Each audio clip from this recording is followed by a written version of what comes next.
Hello, it's 6 o'clock. We are continuing our series of meetings called Residentuu. We are Ensemble. My name is Tarmo Johannes, and this is the third meeting in a series that are going to address questions connected with music criticism. And the main idea is that we believe that talking about music and having communication in the air and also developing how can we speak and think about music is very essential for the music life. And so today we have two guests, David Dacks from Canada and Maria Mölder from Estonia. David is a lifelong music enthusiast and a journalist, having had our decades-long programs in the radio and having written articles on music. Also, he is a curator of a very important concert series, Music Gallery in Toronto. So he's going to open a little bit from the viewpoint there. And then Maria Mölder, who is the main music editor in the most important Estonian culture weekly Sirp, will have some ideas about the local scene. During the meeting, please keep your microphones shut, but please do feel free to use the chat to send any questions to the speakers, and later we will have also time to discuss, so feel free to raise hand or open your microphone and ask questions and express your thoughts. But for now, I am glad to welcome David Dacks. So David, please, it's now yours. Thank you very much. Thanks for having me, everybody. I'm going to switch to PowerPoint, so you'll see lovely Microsoft templates, and I won't be able to see you while I'm giving this presentation, so we'll catch up with questions and comments and so forth at the end. So let's...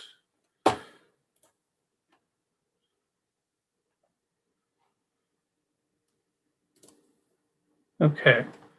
So I've prepared a presentation called Music Criticism in Canada during the 21st Century. And I wanted to start off by just expanding a little bit on my bio, where I'm coming from.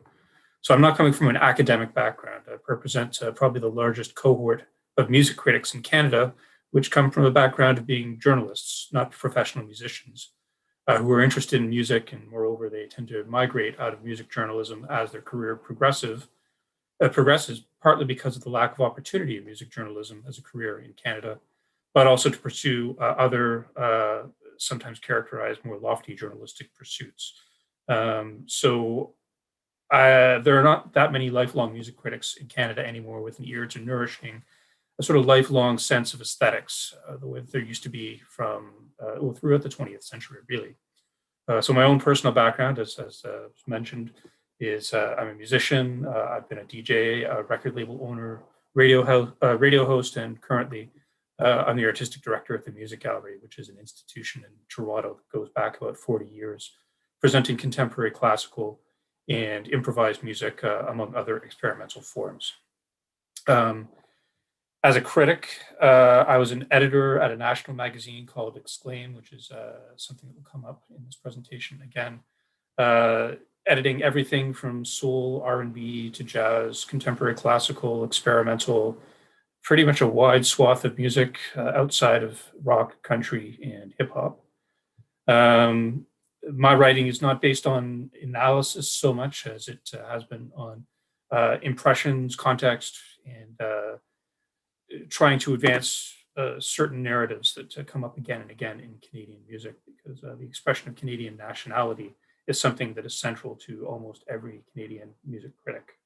While most music journalists have some kind of musical outlet, it's not a really strong part of their identity as music voices in this country. So since 2000, there have been a number of trends that have changed what Canadian music criticism means. Probably the biggest one Our Canadian Broadcasting Corporation, the national broadcaster, decided to reinvent itself in 2007.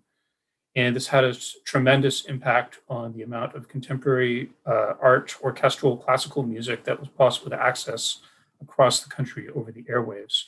And along with getting rid of hours and hours of programming that had been built up to quite sophisticated levels over decades, all the networks, power base, and access to a major national medium were almost swept away in one stroke. The purpose of this realignment was to become, in a sense, more pop-oriented, or as the network defined it, as less art-oriented, more relatable to musical trends of younger people across the country, changing demographics in Canada. And of course, to address the rise of internet-based content in Canada, which has only further made an impact over the last 13 years. At that time, we were seeing the rise of specialized blogs.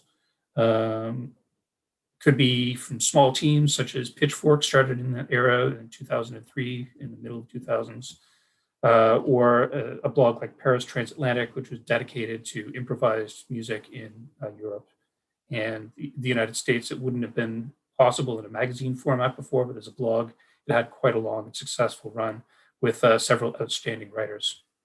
And also one-person outlets, for instance, in Toronto, a very famous one was Zoilus by Carl Wilson, who's an international critic based in Toronto, and we'll come back to his writing in a little bit. Furthermore, music schools have only become more important within Toronto and Canada in general, generating individuals who are, yes, aspiring musicians, but looking to engage with music in a number of different ways. These folks were not wedded to the music traditions that music schools were established on, namely European classical traditions and jazz as pedagogy. But once they found themselves involved with other musicians and other students, even faculty in these schools, they would be playing in everything from orchestral post-rock ensembles to Afrobeat to Balkan bass bands, just to get gigs on the one hand, and to also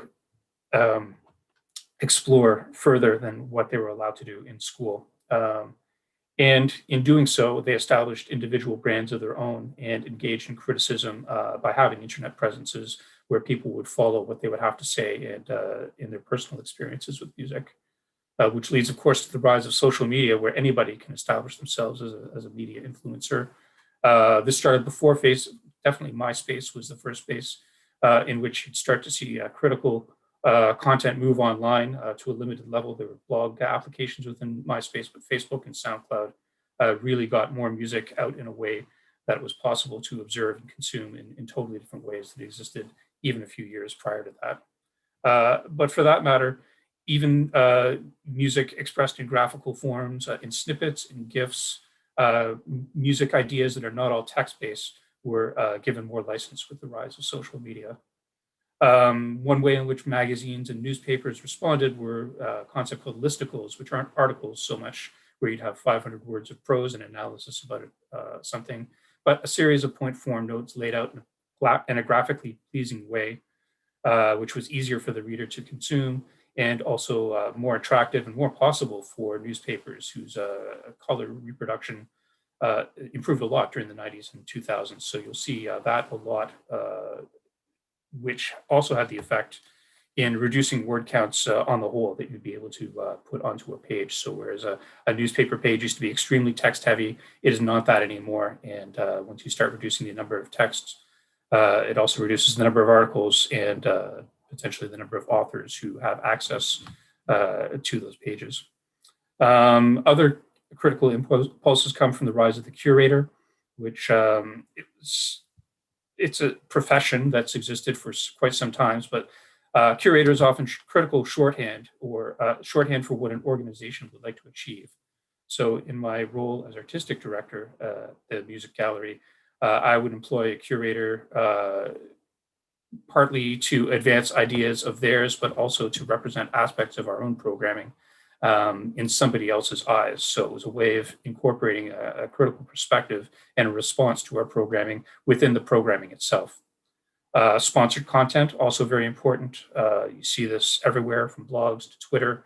It could be advertising. It could be actually fairly substantial journalistically written pieces that are nonetheless sponsored and in a certain way. You could describe this content as uncritical fundamentally, and you would not be wrong, but it is certainly a way in which people are consuming music writing these days in North America. And finally, publicists. Publicity is an important avenue for music writing.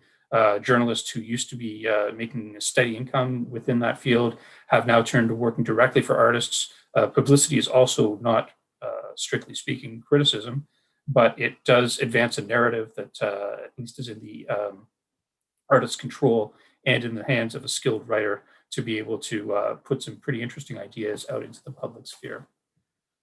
In Canada, as in England and other places around the world, there is a music prize which is dedicated to the selection by critics, in this case a 250-person jury, deciding on a music award annually given to the best full-length Canadian album based on artistic merit, regardless of genre, sales, or record label. These 250 jurors, I was one for about 7 years, and I served in the grand jury 1 year determining the best record in this process. What it was really good for is creating a community of critics, whether they were full-time critics, the dwindling number that existed in newspapers and magazines, or whether they had blogs, whether they were radio hosts. So it was a real leveler in terms of the critical discourse in Canada, and it allowed a number of unusual or highly regional or low-profile acts to have access to this prize, which was increasingly better funded. The winner last year took home 50,000 Canadian dollars. And best of all, would create national press for the artists, allowing them to tour Canada and access the government support that allowed them to do that. For critics, well, I mean, critics, in my experience, love to be flattered, and to be perceived as important in this process was a very important thing for the profession at large, and has allowed cross-country conversations to occur where that was never possible before. And then this leads us to new music and orchestral music, which is in general where we are parked right now. It has not been well represented in the Polaris Prize because there are just so few people who are writing about it in Canada. It's hard to recruit them onto the jury, and without that dialogue being started, excellent records, excellent artists are being overlooked in this process, unless there's some further narrative to it.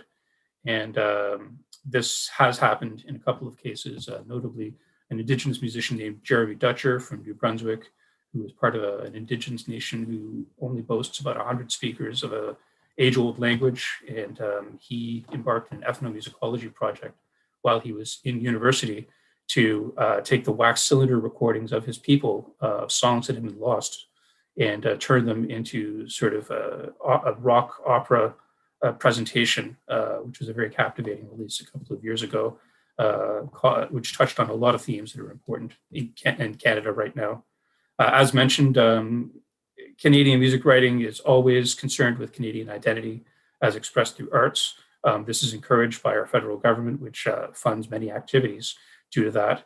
And the notion of Canadian identity has come under great scrutiny in recent years, particularly with the rise of Indigenous critiques of Canadian society. Just to be clear, in case that needs to be explained a little bit further, for the Estonian audience, Indigenous people in North America were contacted by colonial powers, French and English, who settled North America, and their land was taken away systematically over centuries.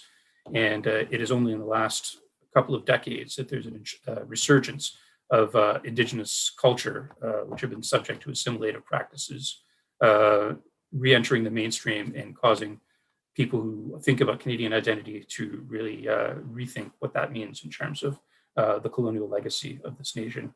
One critic in particular, Dylan Robinson, somebody who Jeremy might have mentioned in his presentation a couple of weeks ago, and I'll talk about him a little bit later. I see I'm running a little bit short on time. So it must be a little bit difficult for European observers to truly understand the forces at play here. In North America, and specifically Canada, the reckoning which comes with calling oneself a multicultural state, is playing out in highly detailed ways. And it is indigenous impulses which cause us to rethink what critical discourse means. It's not just an act of sitting in a darkened room, listening passively to what's going on stage, coming away with it, putting it into words, and publishing it afterwards. It could be more spontaneous. It could be more collaborative. It emphasizes the positionality of the listener, which in Canada, the critical discourse has been dominated by white men for so long that there are new voices coming to the fore in realigning what we mean by criticism, even the format itself. So today's critics, as mentioned, blogs, magazines, writers collectives who are unable to access a regular source of media, but self-publish themselves either online or as guest writers for a particular publication, or sometimes as an organization might choose to book them in an event themselves. Podcasts have made a huge impact in the last few years. Other music platforms such as Bandcamp. Bandcamp has some of the most brilliant music writing around these days. And again, many professional critics of yesteryear have moved on to that, being able to take a global perspectives on ideas in a way that neither working for a record company nor working for a magazine would allow you to do. There are a few magazines that are left in Canada, such as MusicWorks, that employ a more traditional form of critical analysis, such as MusicWorks, which actually started as part of the Music Gallery some 40 years ago, and some experience-based blogs, such as Mechanical Forest Sound, which chronicles one person's journey through going out to clubs or other concert venues 5 nights a week and writing about them in informal ways, as well as presenting informal recordings of them as a means of audience feedback. The Canadian government also likes to fund narratives based on events that happen, whether they're in a written format or more often in a panel discussion, such as what we're having now, in order for the organizations in which they're funding to have greater public impact, to bring people in based on the strength of ideas. One such example was the article that I supplied earlier about the history of Canadian music journalism. That was a discussion at the Music Gallery some years ago, in which people had an oral history of how jazz, classical music was written about from about the 1950s to the present, and taking up many of the issues that I've mentioned here. Coming next, we move beyond critical impartiality, I think is what's coming as we look into the future. Dylan Robinson's book, Hungry Listening, is essential reading in terms of what I think the changes likely to come in Canada are going to be over the next couple of decades, I believe. It seeks to expand musical scholarship in the action of marking normative discourses of listening positionality as white, heterosexual, able-bodied, and middle class, while materializing other listening values. It suggests a mode of performative writing in response, which enacts the effective force of performance again, but in a critical response format, which is a very interesting and stimulating way to think about reaction to music. I don't want to take up too much more time because I know that Maria has a presentation coming up and there are no doubt to be questions. So in conclusion, the next generation of music criticism is coming from the DIY sector, people who have listened a lot to music, perhaps experienced a lot through music schools. They're not career journalists. They're people who have opinions and unique experiences with musical engagement, often heavily mediated by technology, which are happening now. And also with a shared context of art making that artist and critic can share in. Critical writing still exists in much shorter forms than it did historically, but there is an interesting future ahead, which stems from an examination of the traditional, somewhat monocultural critical practice. So in the future, I see gender, sexuality, cultural identity, spontaneity, and the environment in which criticism is provided even the use of words themselves as being open to question in terms of providing structured feedback to art making. The feedback loop of creation and response is only going to get much faster, and the established norms will be discarded in favor of a more 360-degree analysis of the ideas in play in art making. That is conclusion of my presentation. There's a lot more that I put in there, and I think that I probably prepared about 45 minutes instead of 15 minutes. So if there's more that I could elaborate on, please let me know.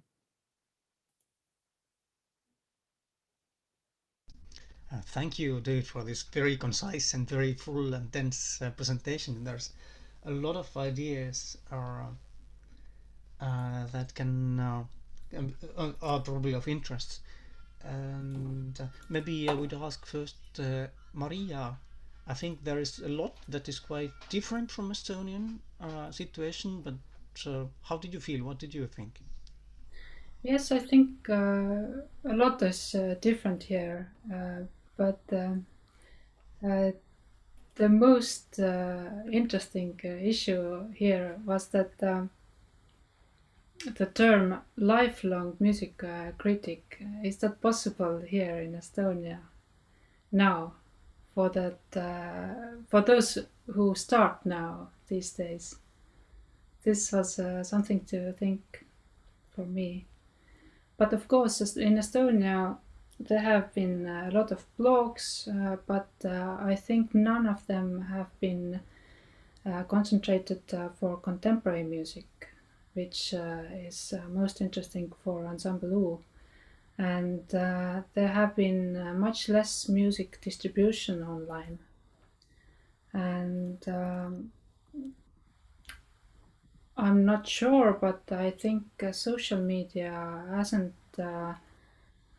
so much impacted music critics as well. I might be wrong. Yeah, it's a good point about lifelong music critics. It's probably a rare thing all over the world at this point. When I talk about social media, I think of musicians, for instance. Owen Pallett was the first recipient of the Polaris Prize in 2006. And he is just an interesting musical personality. He could write a de facto record review in 500 words as a social media post, and hundreds of people will pay attention and like it. And it's written in a format that would never be publishable in another way. But increasingly, I see opinion leaders being able to wield sort of a casual power that way. Social media, I don't think is anybody's main avenue, but together with blogs and any other online activities, it's a range of ways in which people can make their feelings and ideas known, and of course different types of presentation afford different types of idea exploration. I'm going to post something in the chat here, which is a typical Canadian blog covering several cities. And this blog is composed of mostly professional writers who have been laid off from magazines and newspapers all across the country. And I wouldn't say the writing on this blog is top shelf all the time, but it is certainly interesting to see what's going on in a Canadian context and to see what chasing clickbait looks like in a Canadian content as well, because there are definitely some hot takes on this site just to lure eyeballs to what they're doing. So it has a surprising devotion of people. Thousands of people access this blog. It's probably the most influential straight-up classical source of criticism in Canada today. Ludwig van, Toronto. Well, I find this blog culture extremely interesting, and that it's not so strong in Estonia indeed. And well, there's one important keyword that you mentioned, devotion. So that there are people who are eager to read it, but also who make it. So can you, somebody has to run it, and then it looks great. So there's quite a lot of work, and and also somebody has to fund it somehow. So how is this system working for example, most of the more readable blogs? In this, so this blog is interesting. I didn't think that they would be able to make a business out of it, but if you click through, you will see all kinds of articles and some sponsored content. We, as the Music Gallery, as my organization that I program, has been approached to take out memberships. So often the critical perspective favors those who have become members of this blog, and those members are paying an annual fee, which is fairly substantial, like more than a membership in other cooperative magazines would be. They also do sponsored content for other websites based on what's here. I don't know what the pay rates are for people who write for this blog. I think most people who are at this stage in their career see this as a bit of a loss leader for generating other content in elsewhere, so that they can write big, substantial features to use as samples to pitch in other more lucrative media. But mostly this is based on a subscription model for larger arts, especially classical organizations, who want to have their programming covered by professional critics and also by the sponsored content that they place in other spaces. And I think that there is some straight up advertising. With their Twitter presence, they engage with promoted posts as well. So you can pay a certain amount and they will promote it under their Twitter handle. Again, I don't know whether this adds up to being a break-even business. I had heard, I'm not sure about this, that they have a handshake affiliation with one of the larger newspapers in Toronto. They occupy the same office space, which, if nothing else, gives them a space to organize themselves as a business. And yeah, there's definitely steady revenue involved. Whether it's cost neutral, I don't know, but it is growing, and thousands of people across Canada regularly check into it. Thank you. Maria wanted to comment, I guess.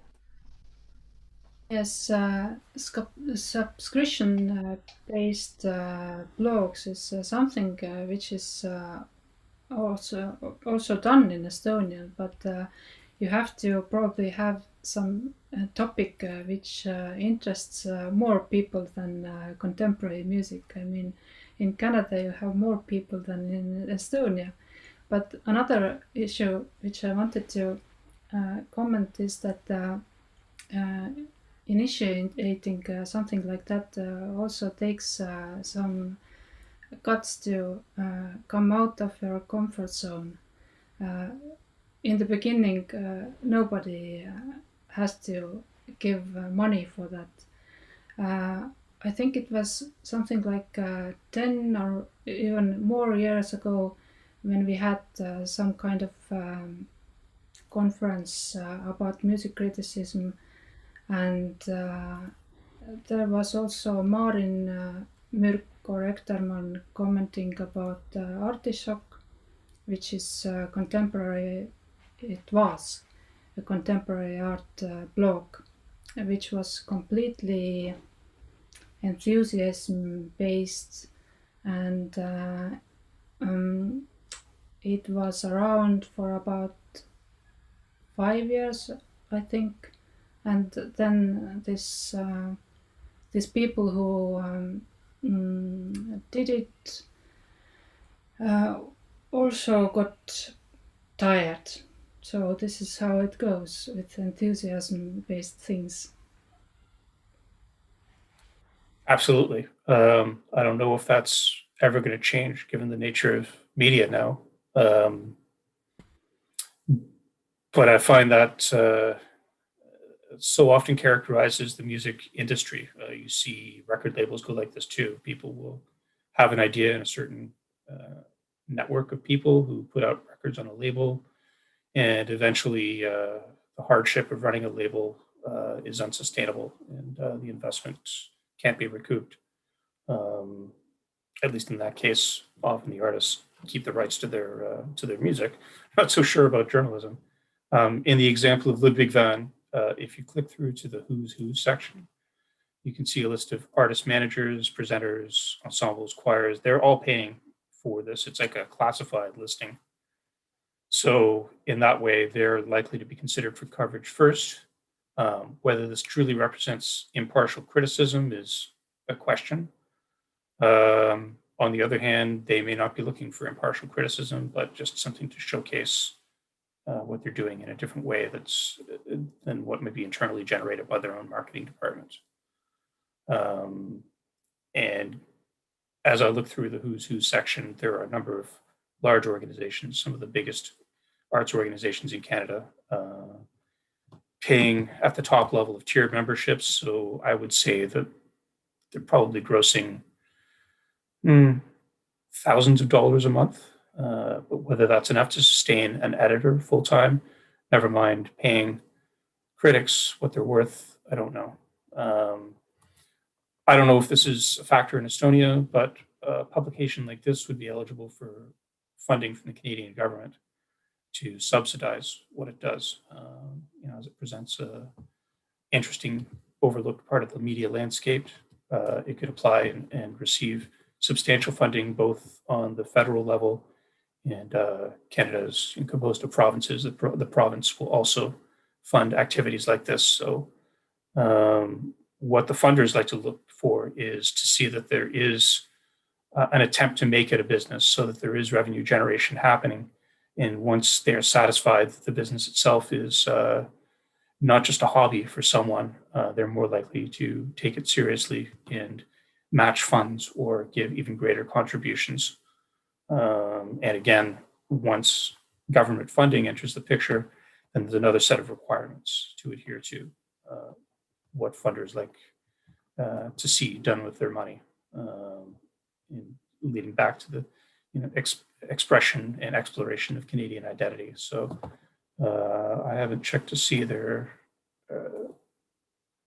page to see if there's any Canadian funding logos on it, but yes, they are funded by the National Muse Council, which is a national media company, which is a federal body, and also by the Ontario Arts Council. So that is probably responsible, I would guess, for over 50% of their funding. I find it very interesting what you just talked, and also like when we were trying to compare the situation to Estonia. I was just wondering, one thing is of course the financing issue and how to keep it, how to run it, like money wise. But then there was this enthusiasm mentioned also. But I wanted either of your comment about this renommee or the position of this podcast culture or the blog culture. I mean, yes, we do have had, I think this blog culture, it's just my feeling, maybe the peak is somehow over already, I don't know. But in Estonia, I've seen many specialized blogs, but not really like, as Maria mentioned, anything related to contemporary classical music or really like experimental music, influential blog at least, I haven't encountered. But also podcasts. This podcast definitely, I wouldn't say it's a big thing in Estonia, and especially this kind of more adventurous music related. But I was just wondering if you would, David, try to describe the position of these types of media, like that I know it's not easy a task, but just to understand the position of it in the media field, or also in the trying to position where does it stand, because if we compare it to the Estonia situation, I think that our if we have the state-funded media, like we have this Klassika Radio, the classical music dedicated radio station, in the national broadcast and such, actually it's very, very approachable. I mean, it's fairly easy would be to become a host in one of these shows, So it's not that it's somewhere, out, nobody could access. I think that it's quite easy actually to do. It's not very well funded, but you could start your show in classical radio, I guess. It's quite possible, I think. But then we don't have this clear kind of contrast between this kind of underground, so to say, media or self-built media platforms and state-funded media platforms, so that you have these underground guys, so to say, working in the state media with no problems, and whereas we don't have this very strong underground media at the same time. So I'm just wondering that what position do you feel this kind of podcast culture has in this regard in Canada? Is it working on some kind of like a scene, or like the scene is supporting them to happen or to exist, or what? Or okay, we should enthusiasm, sure, maybe certain tradition of this type of media, or what does keep it alive? Mainly this kind of podcast culture, and what gives it the strength or the importance or the weight, or how do you feel? What? I think that it is mainly enthusiasm. There's no getting around it. The payment's never going to be sustainable in a way that even one could hope from a regular newspaper gig 20 years ago. The relationship of underground to mainstream to government funded has become increasingly blurry in the last 15 years. When I was really deeply involved in journalism 10 to 15 years ago, and I was looking for full-time work at the Canadian Broadcasting Corporation, it would be such that you would sign a contract and you had to stop doing all the things that made you attractive to them in the first place. So if you had a blog, if you were well known for doing certain spontaneous DIY things, you can no longer do them because you're working for the government and you had to concentrate all of your efforts for them. That has changed in the last 10 years because finally people are waking up saying, well, it's actually better and more genuine for us to recruit people who can continue to do what they do and have that draw attention to what their main gig is at the government institution or in a larger center. So I think you won't get exclusivity clauses at newspapers as much as you used to. I think that many of the writers, Ludwig van, still have, if not full-time jobs, then steady associations with larger media organizations. I think of a blog as in the US, like I Care If You Listen, and the person who was the writer for the Boston Globe for many years and still has no trouble publishing. And all these things, all these efforts feed into each other. And I think that's changed a lot in the past 10 years. Again, is it enough to guarantee financial security? I would say not, or a sustainable business. I'm amazed that Ludwig van has lasted this long. It's been about 6 or 7 years. However, I find it curious that as a blog, which should be more underground, it is, and I speak in terms of my artistic director experience, a little difficult to approach without paying to play first, as it were. If you're not a member of their directory, then the chances of them covering you are much, much less. So there still is, I think, a barrier between what coverage you could expect from paying and what you might expect in terms of genuine media interest.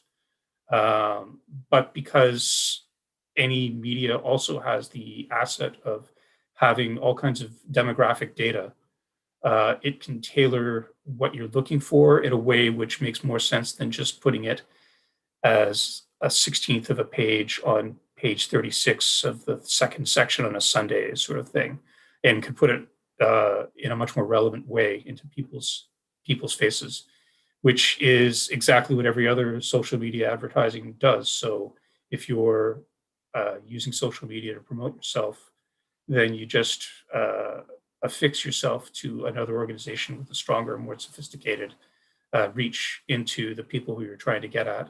And it benefits both parties, both the freelancer and the organization itself. But I have yet to encounter a truly successful business model that supports experimental, marginal, or even orchestral music.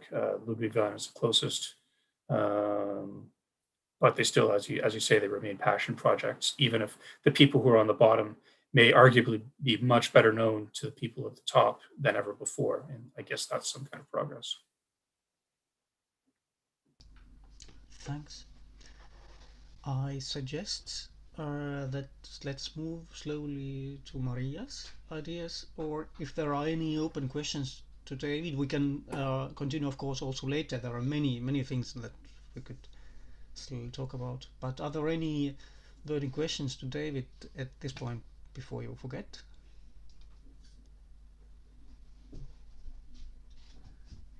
And at any moment, feel free to write to the chat. But seems that at this point, perhaps Maria, what do you think? Maybe you will continue with your ideas, and then we'll see which other Maybe ideas. I can just make a few more comments about this topic before I forget. In my opinion, it's quite interesting that, for example, our biggest jazz festival has done a lot to use this enthusiasm and young authors to develop a criticism, but still our main concert organization hasn't done anything to value more music critic. I mean, of course, they are happy if some positive critics are published, but still they prefer to put their own money to publish journal with interviews before concert, which is more like advertisement. This just came to my head when I listened to David before. But yes, I tried to go on with my own presentation now.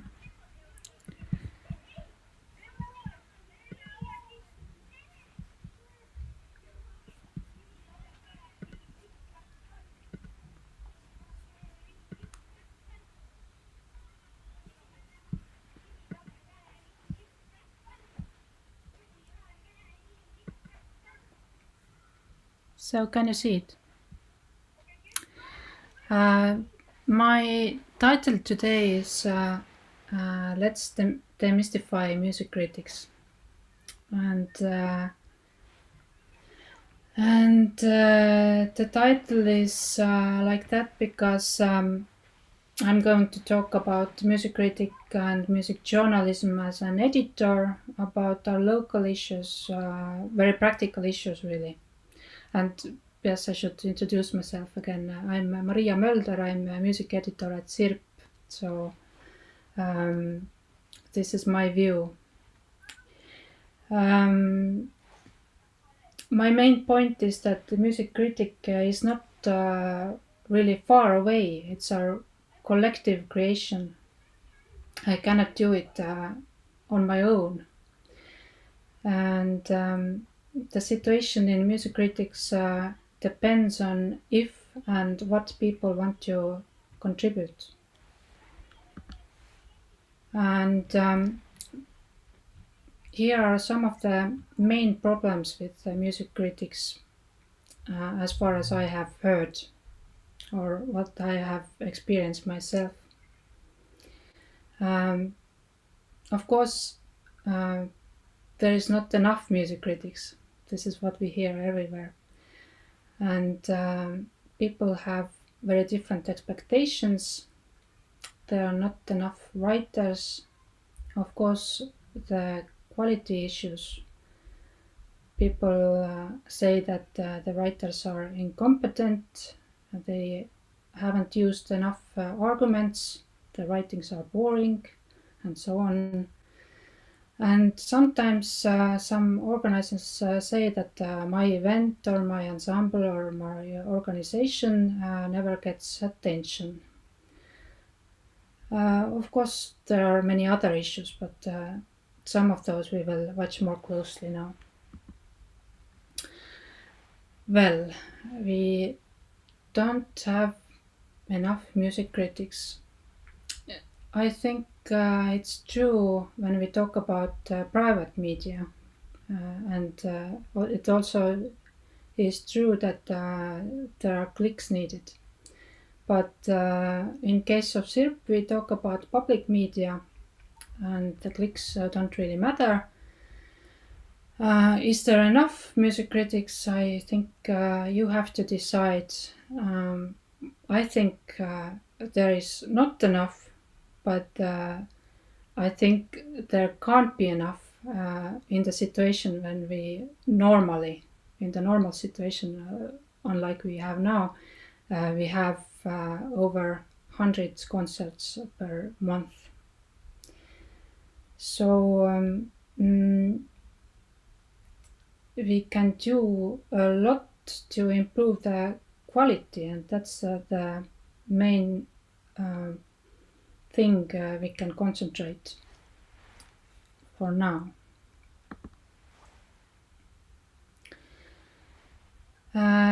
About the expectations. Usually the first question is objectivity. People expect critics to be objective, writing that reflects truth.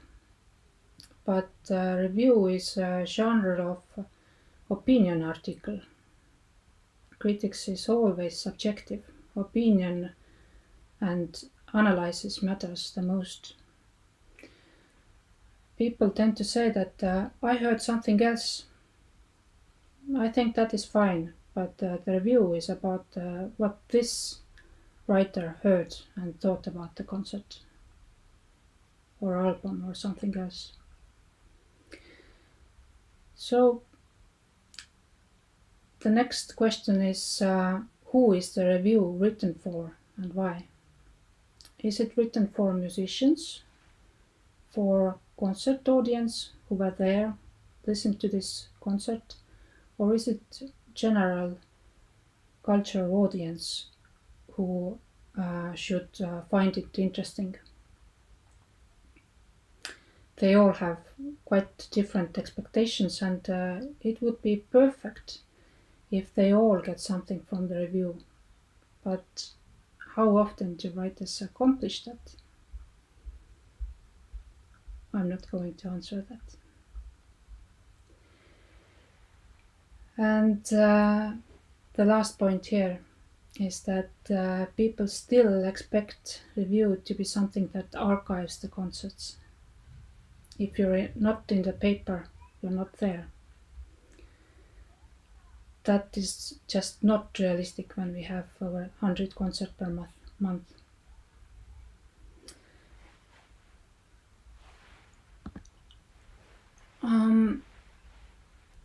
Not enough writers. Of course, we have plenty of writers. I mean, I have collaborated with over 200 writers in 5 years. But they all have their own life. Music journalism is not usually their main job, it's their hobby. They might have a lot of devotion, but when there is a need to cover certain event, then we discover that it is not so easy to find a good writer.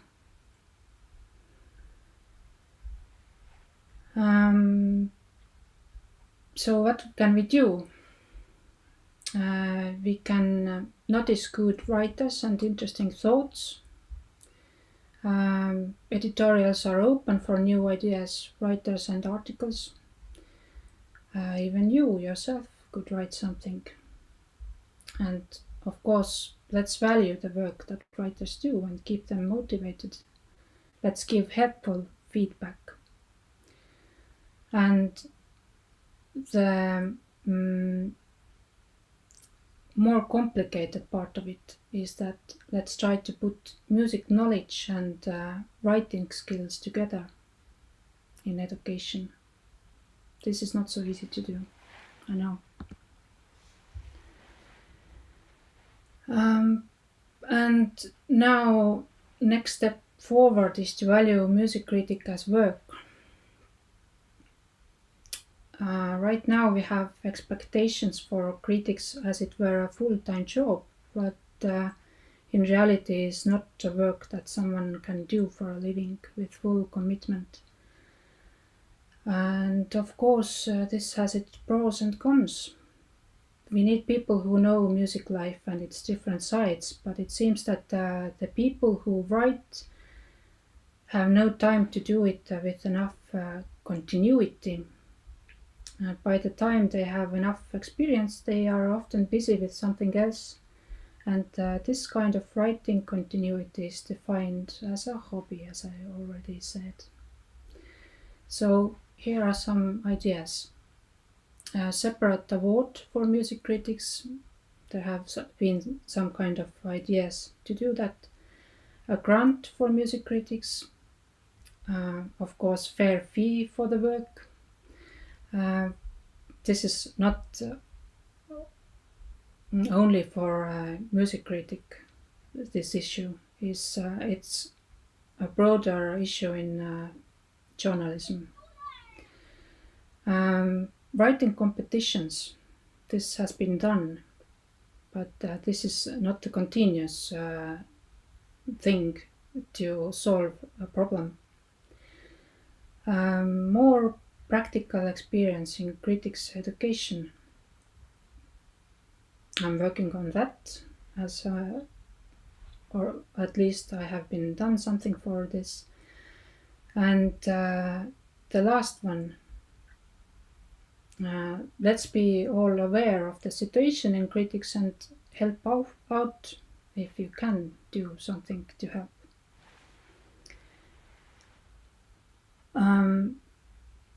And maybe you have this question that why concentrate so much on money? Money is just one tool to enable writers to have more time for work. Everything else is more important right now. I guess it is the same issue with every profession. And music journalism, of course, is not just critics. There are other genres as well. But let's not talk about it anymore. As I said, your ideas are most welcome. Please write to me if you have some ideas, and let's discuss how to cover our music life. Thank you so much.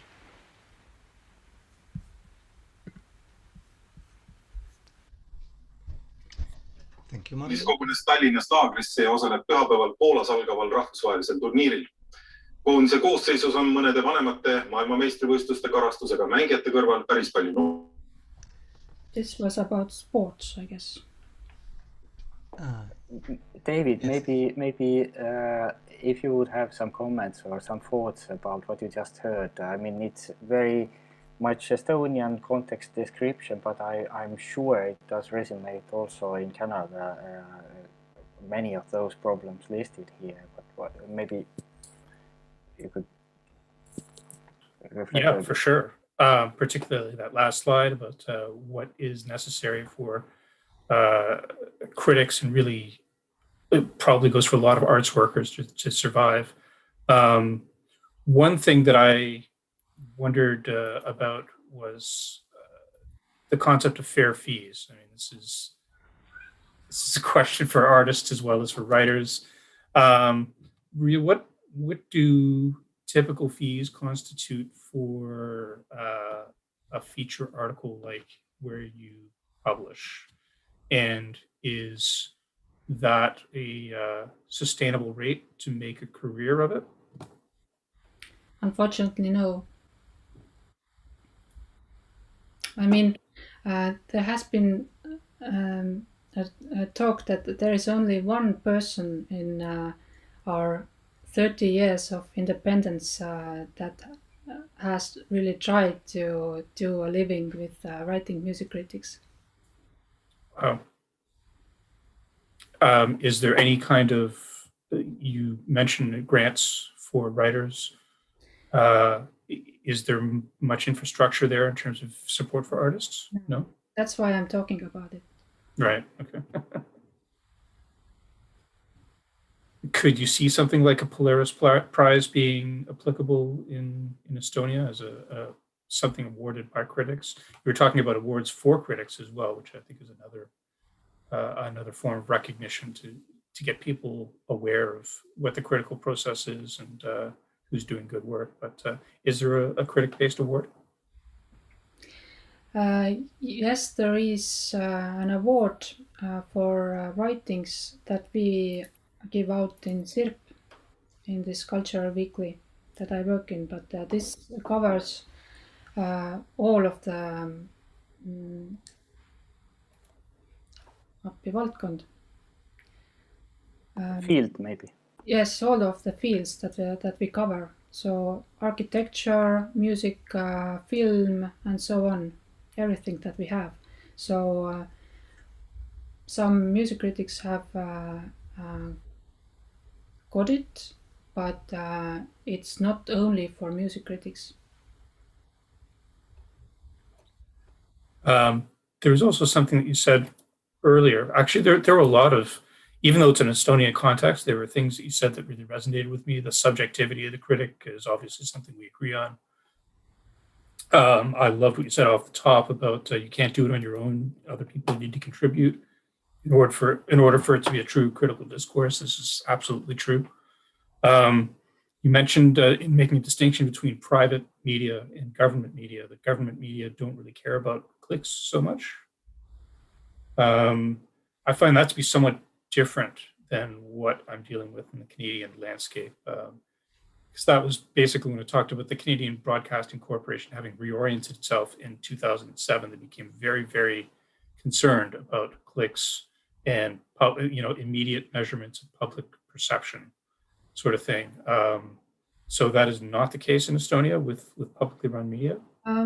It is in some level. I mean, we have our public media organization, which has television and media and also online media, but we are kind of other public media house, which is concentrated on culture, and we can't make decisions based on clicks. I mean, we look clicks and how much the article was read kind of once in a year. So this is not so important for us. That's very interesting. Other thoughts I have on that? When you started talking about having big events and you're scrambling around to find writers to cover it, that really resonated with me. I used to be an editor facing that situation over and over again. It's a gigantic music festival, and expecting either one person to cover dozens of events or trying to coordinate the efforts of people who are less than fully committed to the project to submit their work on time and in a professional way is just part of the fun, isn't it? So I guess you've been an editor as much as you said you've worked with hundreds of writers over the years. So you've been in an editorial position as well as a writing position. I have been the editor at CIRP almost 5 years now, and I've been writing music critics since the beginning of 2000s. So has working with younger critics changed during that time? Are people less engaged with that, or is it just a different way in which to relate to younger generation?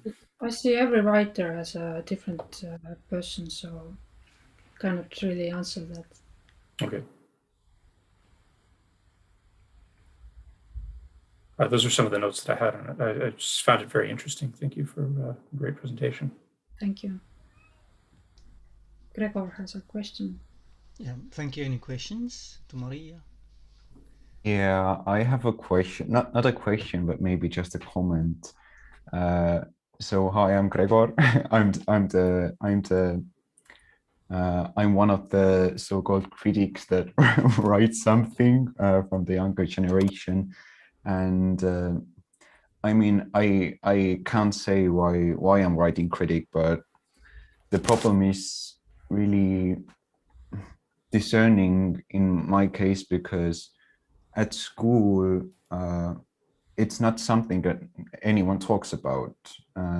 We had, I don't know about EMTA or the Estonian Music Academy, but in LR it was just something that people looked down upon, and I don't know, it just seemed really sad, and I don't know what's it in EMTA. Maybe someone can say something about it, but it's sad to see that even professional musicians don't know what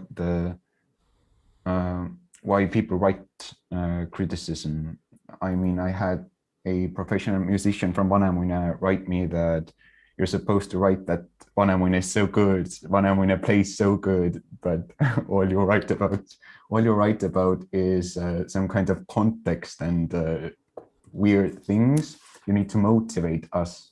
So I told her that, I don't know, I'm just trying to give a different dimension of the music, or of course I'm trying to give you feedback as well, but it's not my main job. And I find that it's interesting as well that we have a stipendium for art criticism, but we don't have a stipendium for music criticism, and I don't know who is the one to, I don't know, not to blame, but who stands behind this. And yeah, there's no discussion.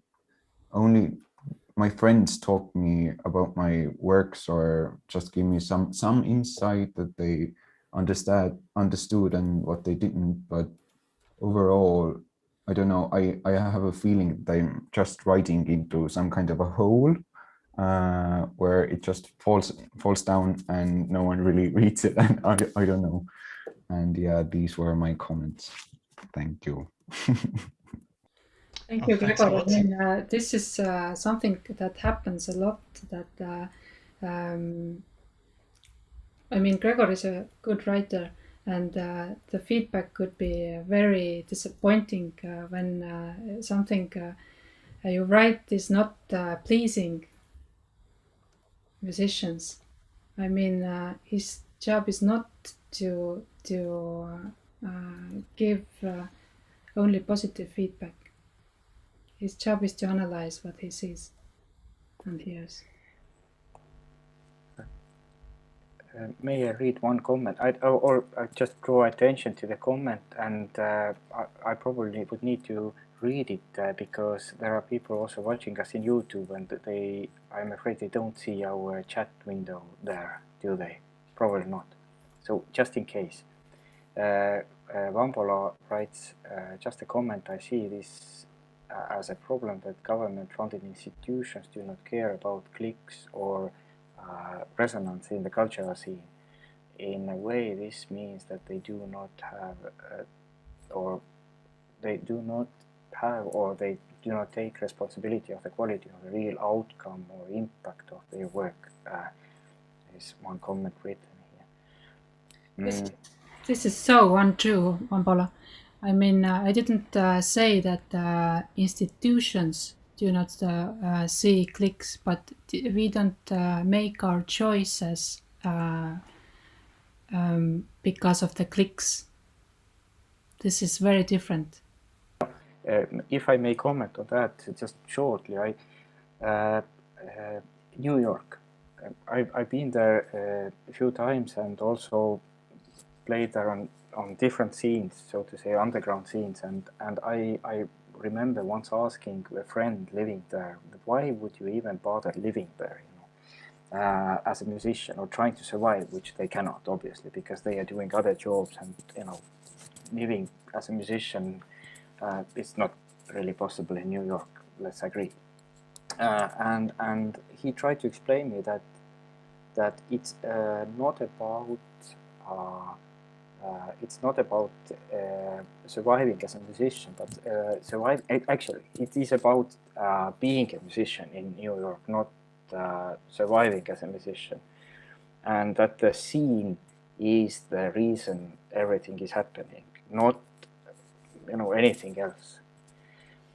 And maybe and then my friends were surprised me describing a certain independence that we do have in European context, being funded by state in certain cases, that state would give often free hands, and tries not to interfere to certain cultural events or certain cultural decisions made, exactly that it wouldn't be dependent on the clicks and so to say, please the funds. Of course, it's not so black and white, of course, but in certain ways, my American friend pointed out that it might make people lazy in a way, because it's certain, gets people maybe a bit passive, because there is a certain funding anyways, and this is not dependent on the clicks, but so to say. On the other hand, I was arguing that maybe it gives exactly more independence or more kind of freedom, and then this enthusiasm has to be regulated by the scene then. And then, critiques, criticized by critiques, and so that the scene would, make it right, kind of.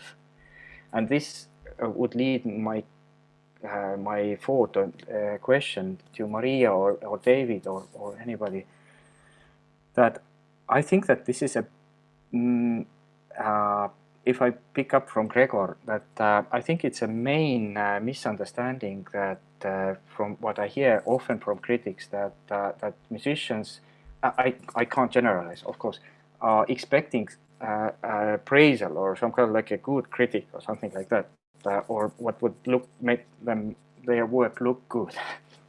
And I honestly can say on the name of Ensemble U that in our case, of course, it is a matter if we get a good positive review, but clearly it's not the first thing what we are after. And then I would maybe jump back to Maria's presentation, which I also found very interesting, that maybe from musician's point of view or from artist's point of view, there was one line missing in one point, that when we were trying to list the reasons why there is a certain critique about writers and maybe is that David brought out earlier this certain scene, and I don't want to generalize, because I know that it might be offending, and it's not true also, that saying that the critiques are not part of the scene, because I think that that's what the musicians are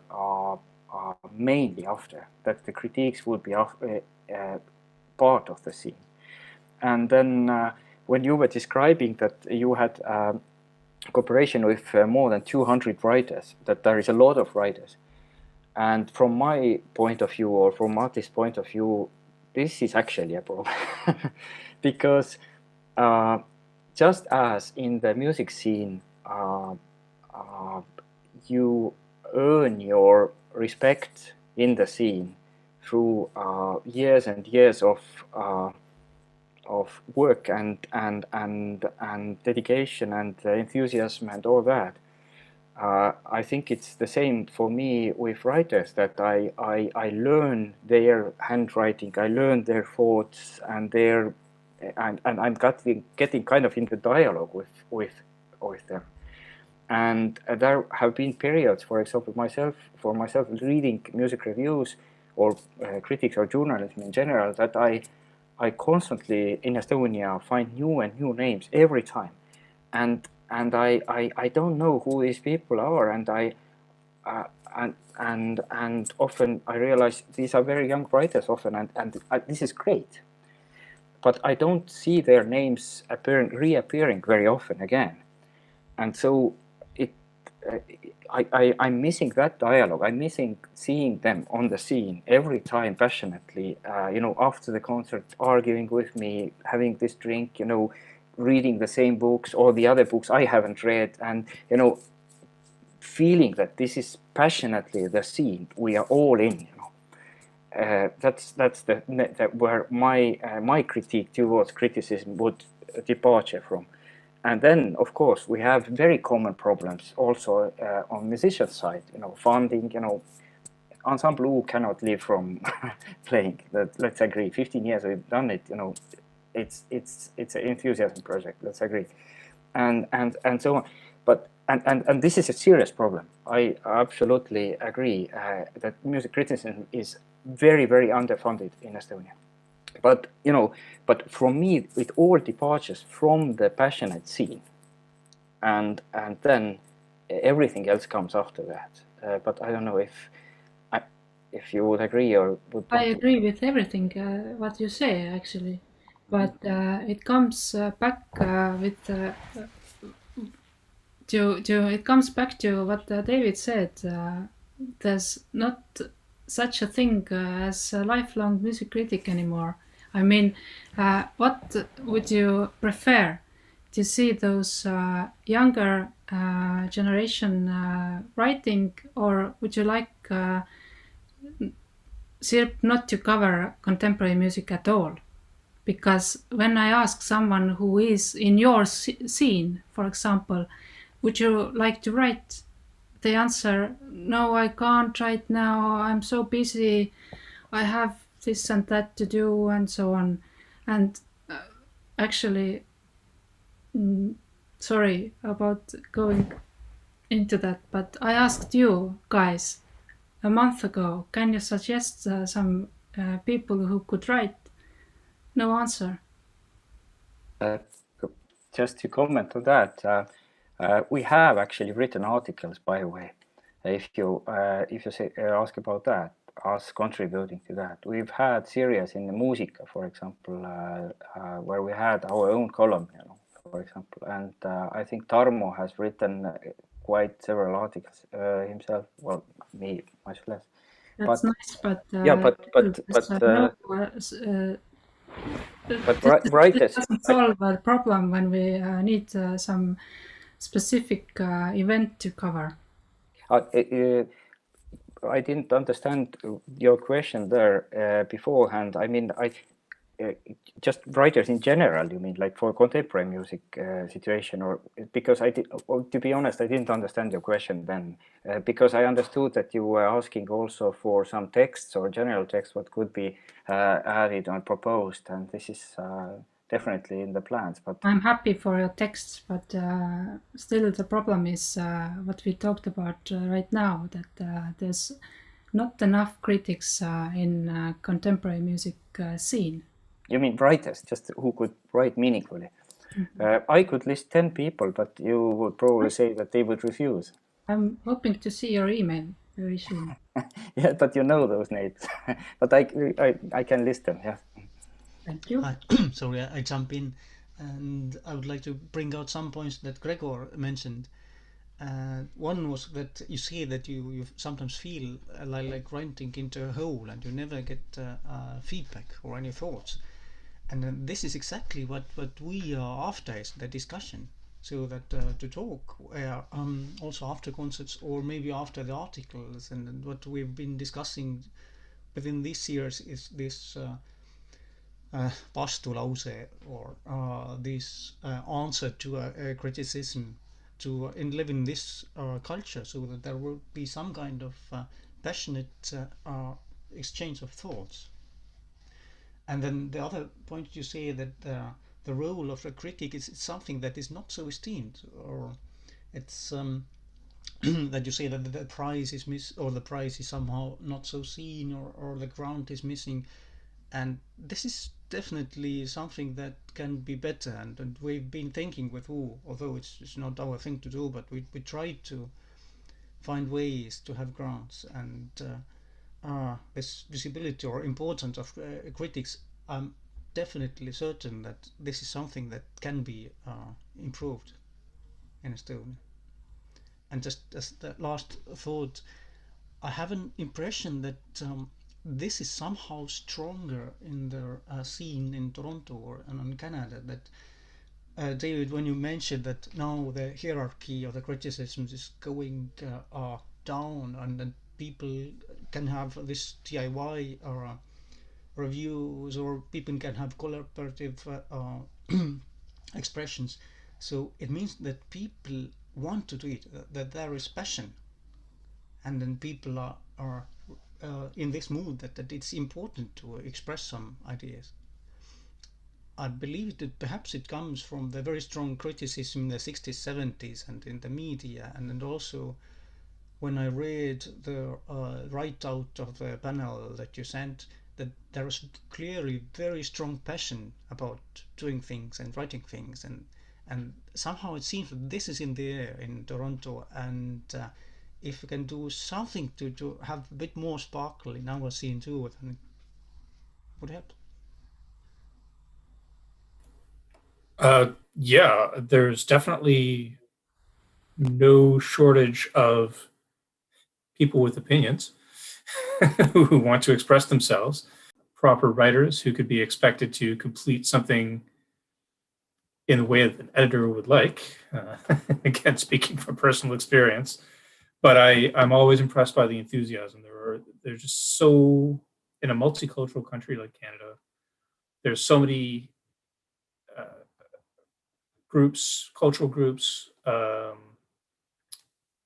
other people who've never had access to mainstream media or any kind of media before. And that has exploded in the last 15 years. People wanting to express their perspectives and say things which may be fundamentally new, or they may advance a line of critical discourse which has existed for a long time.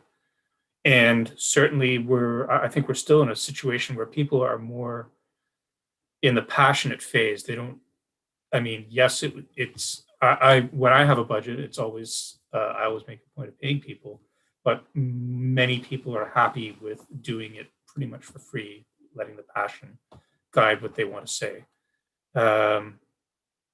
And this is, I think that it has increased the number of cultural commentators, if you want to call them that, in Toronto and Canada. Whether that buys into the, I guess, the arrangement that you need to make as a critic to be responsible for your words, to be responsible to achieve a certain level of professionalism. And while you don't have to be objective, you do have to be analytical somewhat, which is a difference between just like shooting your mouth off in a status update on social media, as opposed to presenting a structured piece. It doesn't even have to be text work, as I was saying before. It could be another form of critical response. But I consider the landscape to be pretty exciting right now, even if there's still not a lot of money in it. I find that one of the benefits of the pandemic right now is that our federal government in particular is trying to, they see the gaping hole left in the complete shutdown of the arts community in Canada, and are pouring money into any kind of artistic activity. So I think that that money will, as they say, a rising tide floats all boats. I think the critics are likely to benefit from this, and there will be certainly a lot to write about over these past 2 years of pandemic times. And there'll be more resources, at least in the short term, to maybe give inspiration to a new generation of writers who are able to try to make sense of these things. So I'm feeling a little bit hopeful right now about just the sheer potential of people being involved in music analysis, whether it's criticism or some other artistic response.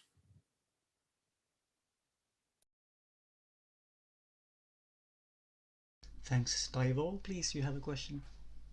Yes, I was just more like a comment. I was wondering about this dialogue and also the reviews in CIRP, for example. Often I don't read the music reviews because they are quite a bit too subjective and too one-sided.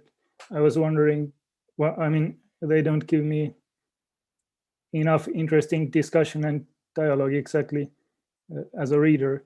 So I'm wondering, maybe it would be interesting to update the review format a little bit in a way that the dialogue would be already built in, not that you would expect the performer to give a reply maybe in the next paper, but you already give the review to the performers immediately before publishing and ask them to reply immediately, so that there would be at least some kind of a dialogue happening within the same paper and the same article, so that me as a reader, I would get to the different viewpoints immediately. I mean, because if there is a dialogue, I would usually get a lot more diverse and more interesting description of what the different people were thinking about it and what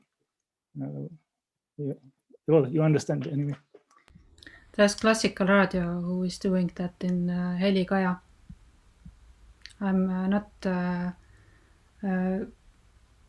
really sure that we are going to do that in recent or future, because this is not what critics is about in paper.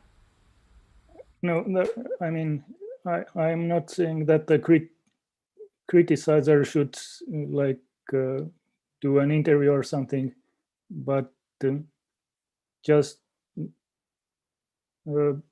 it can be a separate reply from somebody else, or a different view from somebody, from the performer or whatever. But there just should be different viewpoints, because in most of cases the review is just either a description of what happened or some opinion of the criticizer, but it does not usually cover enough different viewpoints for me to be interesting.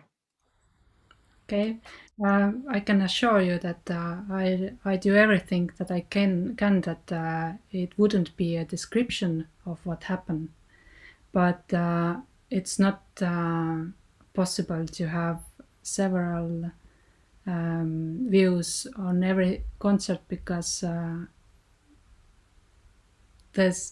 if you heard that I just talked previously, then it's even difficult to have one critic for a concert. Yeah, but you can be quite assured that the performer, especially if the critique is not particularly positive, that the performer would at least try to give a different viewpoint and explain themselves. I mean, yeah, I don't expect multiple criticizers. Sorry. Maria, are you invited to outreach activities like at concerts? Is there a talkback session after the performance to analyze what the performance is, or perhaps an event, a pre-interview or something like that to give greater context, particularly with a critical perspective, where you're engaging one-on-one with the artist?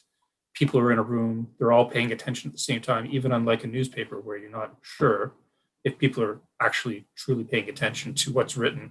At least in a concert hall, people's attention are focused to the dialogue. And I find that to be a very enlightening, critical forum, and maybe addresses some of what Ty was looking for from a critical feedback perspective.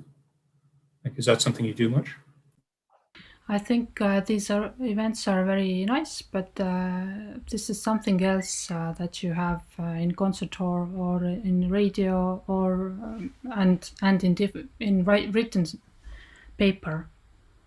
I mean, at least in our case, we have great work put in our written style. Even if you can't see it, it is there. Thank you. I see Thomas has an idea or a question. Can I add some thoughts? Well, it's sure we have too little writers and too little feedback. When I'm performing, there is no proper feedback, and when I'm writing, nobody is reading, and it's the old problem, yes. But I would like to add some positive thoughts, because I really feel that the situation with music critic is much better than it was, let's say 15, 20 years ago. At least I am following music criticism much more than earlier.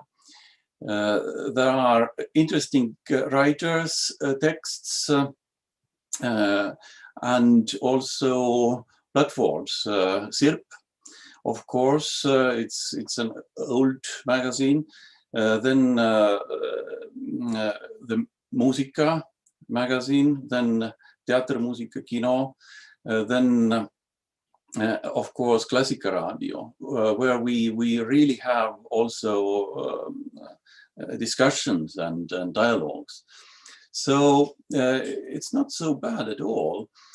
And of course it's not financed enough, but you know, there is not such thing as enough money in the world.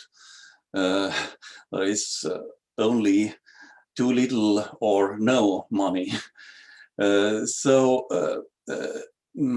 But we have Estonian cultural endowment, and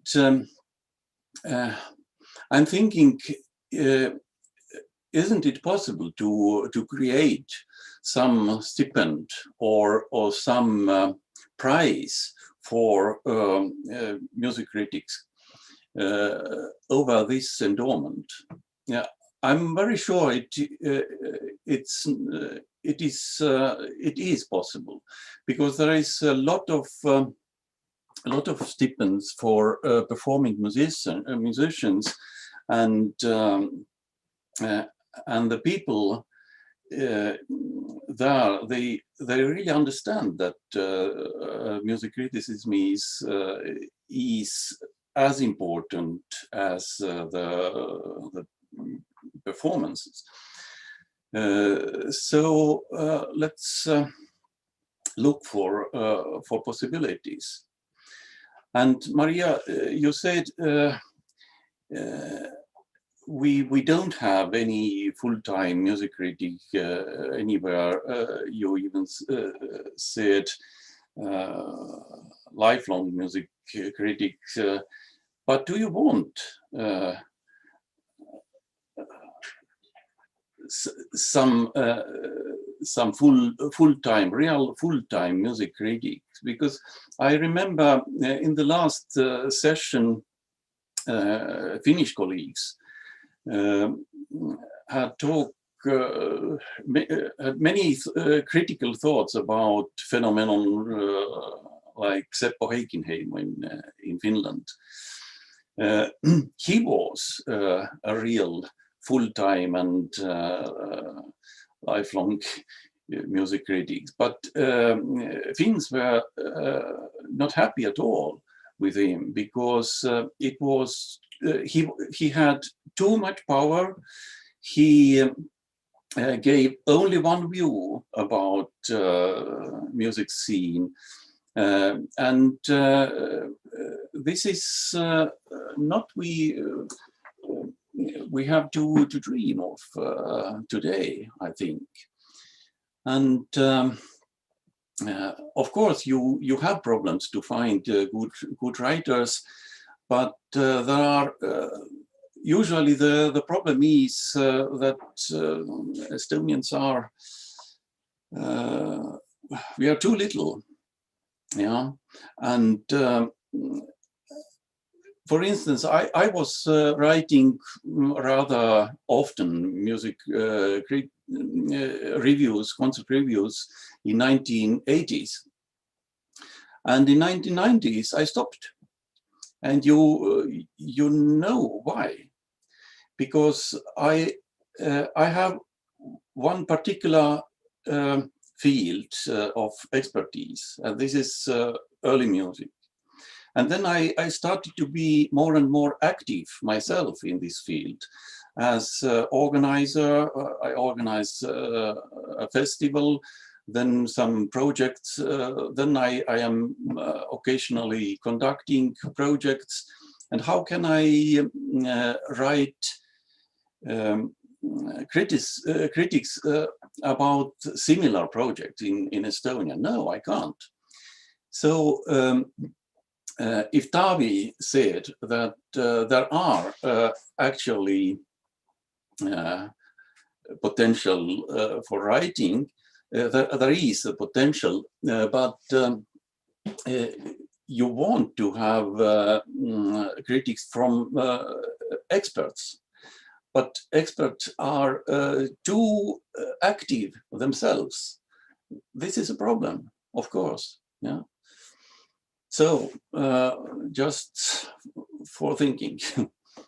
Yeah, this is exactly what I see over the years that there are some young people who are really enthusiastic, they are talented, they write well, and then they get famous as musicians and organizers and so on, and then writing is not important anymore, and that's how it goes. I very much agree with you.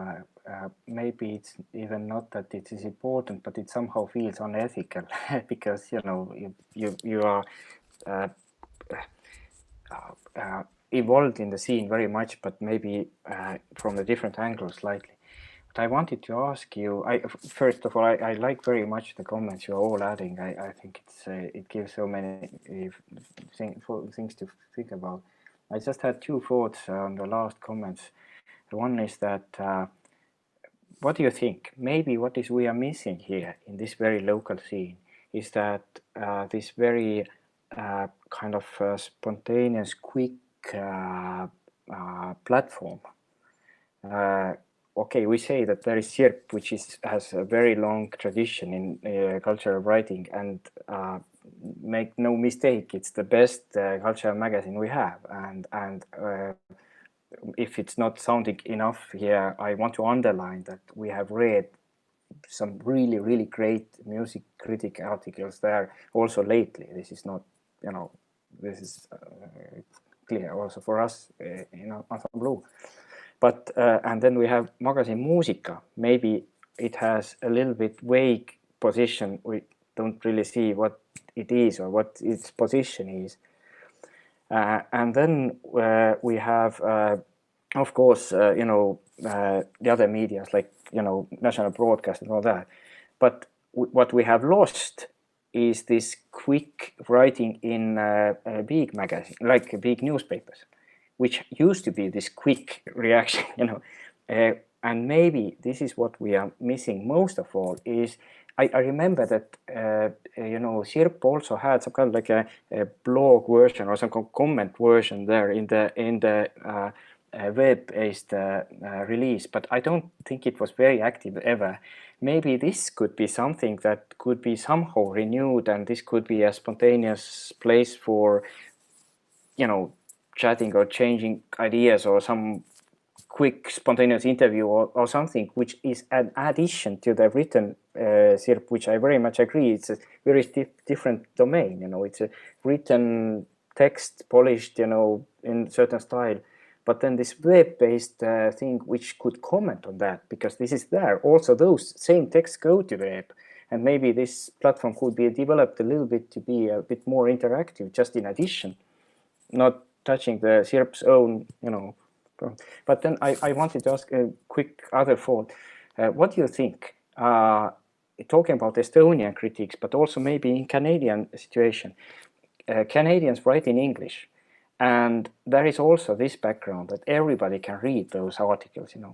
I could just go to this Beethoven Ludwig one website and just read and get information, and is there this aspect also, these guys writing knowing that this is might be possibly for the wider audience, and they have to relate to the wider scene and relate to the different branches of that scene in the different field. And this might be one of the problems what is for us here really difficult, because that we do write in Estonian, and I think we should.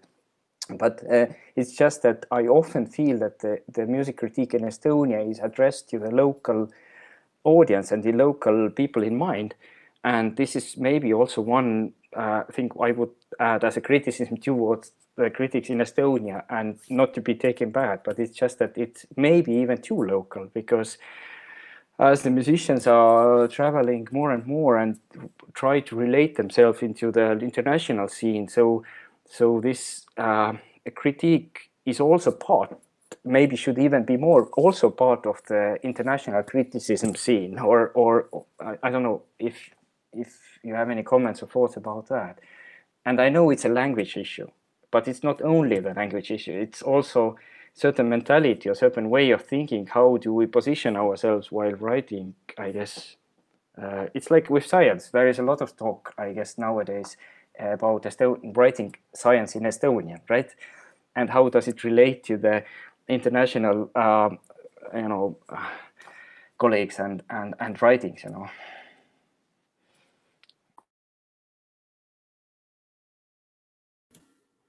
I think you bring up an excellent point about the use, the pervasiveness of English in this kind of discourse throughout the world. It plays out in Canada. We are a bilingual country, so it's English and French. And critics in Quebec say the same thing. We feel marginalized. We're an island of 6 million French speakers in North America, which has otherwise 350 million English speakers, and are cultural superpower. In the same way that English Canadians feel marginalized by the superiority, the cultural onslaught that is the United States.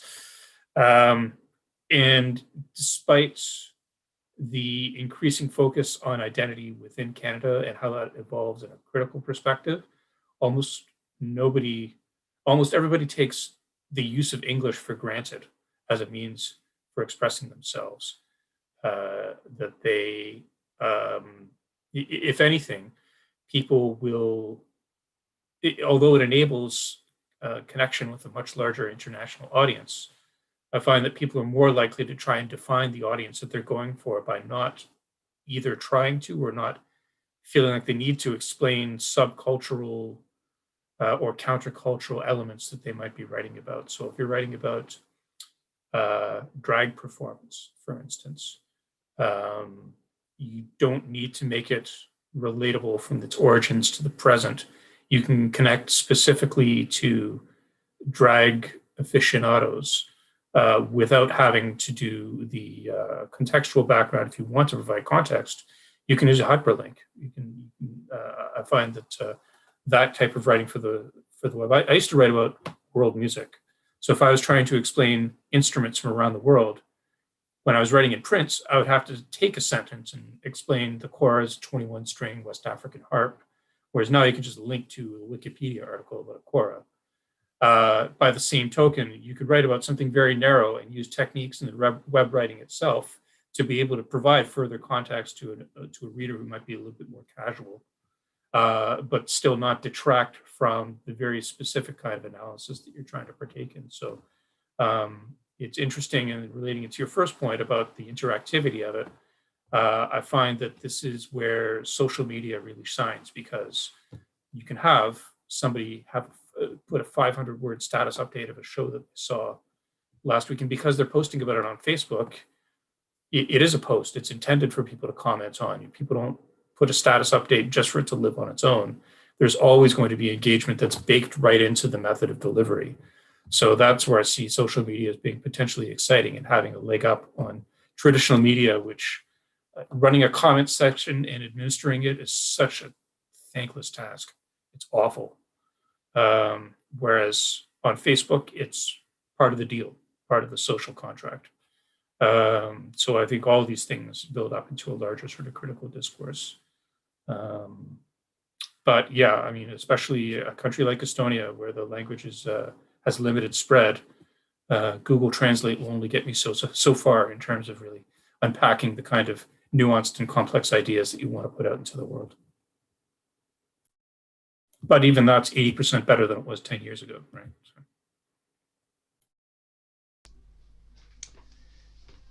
I think we should wrap up soon. Are there any open questions still?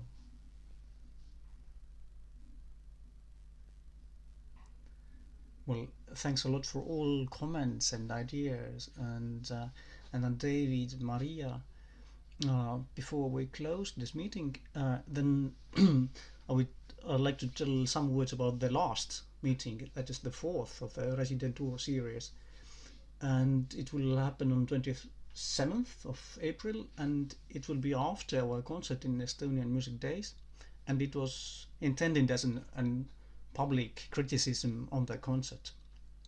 We don't know yet if we can meet with audience, but anyway, our plan is to talk about the concert, and we will have Kadrian Sumera as moderator, who will be with us a little bit in this process, and we try to do some kind of criticism as we can, or just talk about the concert as we saw it. And also journalists or friends or music lovers or whoever are very welcome to join and be with us, listen to the concerts, come and then join and then talk about their ideas or views. We are happy to share the scores. We probably cannot make an public access to the rehearsals, but as much as you have any questions, then feel free to turn to us before or after the concert, and it would be really lovely to have such a healthy and a discussion after that, just as a tryout. Then better give a very good concert. That's without saying. All the pressure is ours.